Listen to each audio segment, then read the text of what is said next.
warahmatullahi wabarakatuh. Selamat pagi teman-teman semuanya.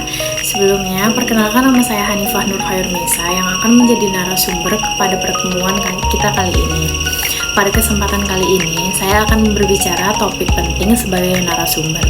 Topik ini bakal relate dan relevan dan sangat dekat dengan kehidupan kita sehari-hari, yaitu mental health di kalangan mahasiswa. Saya akan mulai dengan pertanyaan pertama dan sederhana sekali. Siapa di sini yang pernah merasakan stres karena tugas numpuk dan organisasi yang sangat sibuk? Atau masalah pribadi juga bisa. Nah, hal-hal seperti itu sebenarnya wajar ya teman-teman. Tapi jika dibiarkan terus-menerus bisa berdampak kepada kesehatan mental kita masing-masing. Pertama, yang saya akan bahas itu adalah mengenai pemahaman dasar tentang mental health.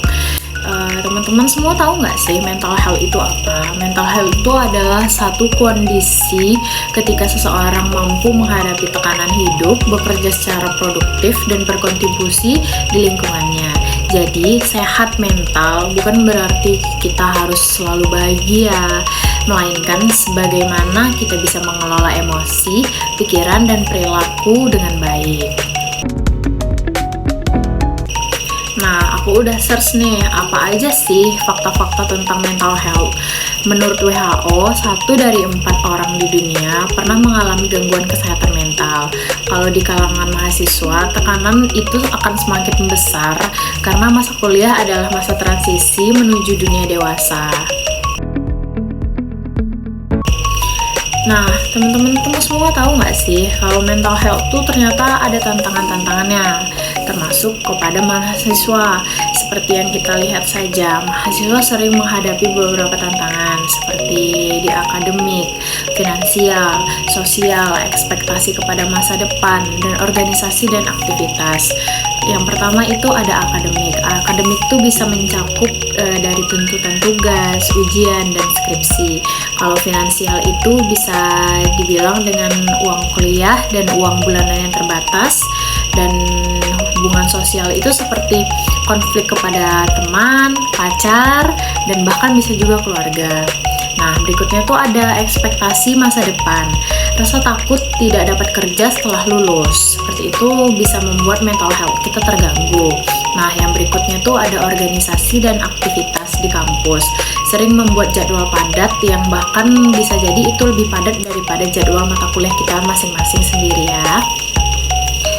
Contohnya nih, ada teman aku yang aktivitas di organisasinya tuh aktif banget, ikut lomba, tapi juga harus mengejar IPK. Kalau tidak bisa mengatur waktu, hal ini bisa menimbulkan stres berkepanjangan. Nah, aku juga mau bahas nih dampak-dampak buruk apa saja yang jika mental health kita terganggu, apa yang menyebabkan di dalam diri kita. Nah, kalau kesehatan mental itu tidak dijaga, dampaknya sangat serius nih teman-teman. Pertama, menurunkan konsentrasi belajar. Kedua, prestasi akademik yang turun. Ketiga, perubahan perilaku seperti mudah marah, menarik diri dari lingkungan sekitar. Dan yang berikutnya tuh ada gangguan fisik seperti insomnia, cepat lelah, dan sakit kepala. Nah, berikutnya tuh ada kasus ekstrim nih yang sekarang marak-maraknya dilakukan oleh mahasiswa zaman sekarang seperti self-harm, bahkan seperti suicidal thought. Itu tuh seperti pikiran ingin bunuh diri. Nah, itu tuh tidak boleh ditiru dan tidak baik ya teman-teman. Nah, aku juga mau bilang nih buat teman-teman, kesehatan mental itu sama pentingnya dengan kesehatan fisik kita. Karena jika kesehatan fisik kita mumpuni, tapi kalau kesehatan mental kita itu kacau, kita juga bisa bakal runtuh dalam diri kita sendiri. Karena itu pikiran-pikiran yang nggak benar yang bisa membuat kita berpikir-pikir kalau misalnya kita nggak berarti di dunia atau dan yang lain-lainnya, itu bisa membuat kita hancur ke dalam diri kita sendiri. Jadi kita harus saling menjaga dan membenarkan mental health kita ya teman-teman. Nah, sekarang bagaimana cara kita menjaga kesehatan mental, ada beberapa langkah sederhana nih yang bisa teman-teman lakukan. Yang pertama, memanage waktu. Buat jadwal prioritas, jangan menunda pekerjaan. Seperti kita tahu prioritas kita ingin melakukan apa terlebih dahulu. Nah, itu tuh akan membuat pekerjaan kita semakin mudah dan teratur. Jadi kita tuh nggak perlu keteteran. Yang kedua adalah self-care, tidur cukup, olahraga, dan makanan sehat. Dan kita harus juga mempunyai lingkungan circle yang sehat juga ya teman-teman. Nah, berikutnya tuh ada kelola stres. Lakukan journaling, meditasi, atau bisa juga kegiatan hobi lainnya. Nah, yang berikutnya adalah dukungan sosial. Jangan sungkan cerita ke teman atau ke keluarga. Berikutnya ada batasi media sosial. Jangan terlalu sering membandingkan diri kita dengan orang lain. Nah, kita tahu kapasitas kita di mana dan kita tidak tahu kapasitas orang lain itu ada di mana. Jadi kita tahu kita tuh harus seperti apa, dan kita juga tidak boleh terlalu mengikuti media sosial, dan berperilaku bijaklah kepada berperilaku bijaklah untuk menggunakan media sosial ya teman-teman. Nah, berikutnya itu ada cari bantuan profesional. Kalau gejalanya sudah berat, konsultasi ke psikolog bukanlah hal yang tabu teman-teman. Zaman sekarang ini psikolog sangatlah banyak. Di mana-mana itu sudah ada psikolog. Di dokter manapun dan di rumah sakit manapun sudah ada tersedia ruang untuk psikologi. Nah, kita tidak perlu malu kenapa kita harus ke sana, dan kita tidak perlu memikirkan pikiran orang-orang lain.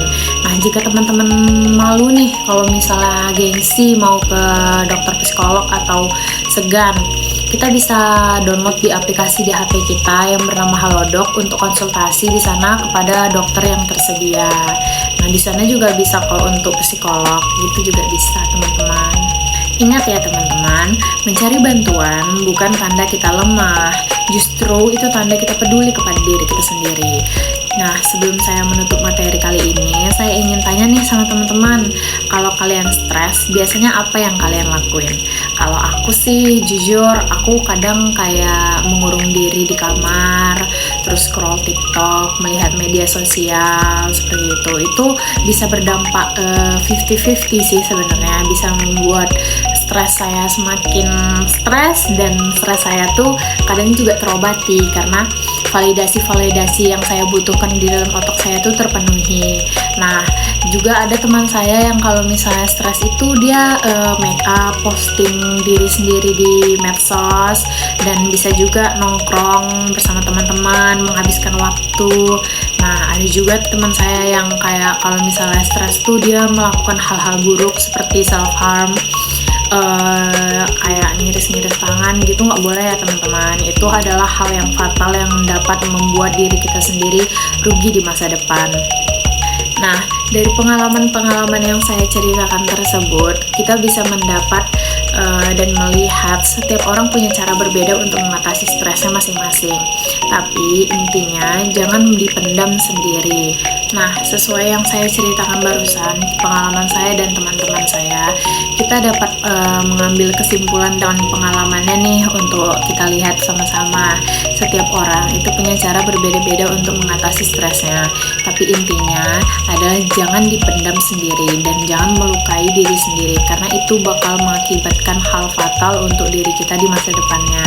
Kita bakal merasa tidak pantas.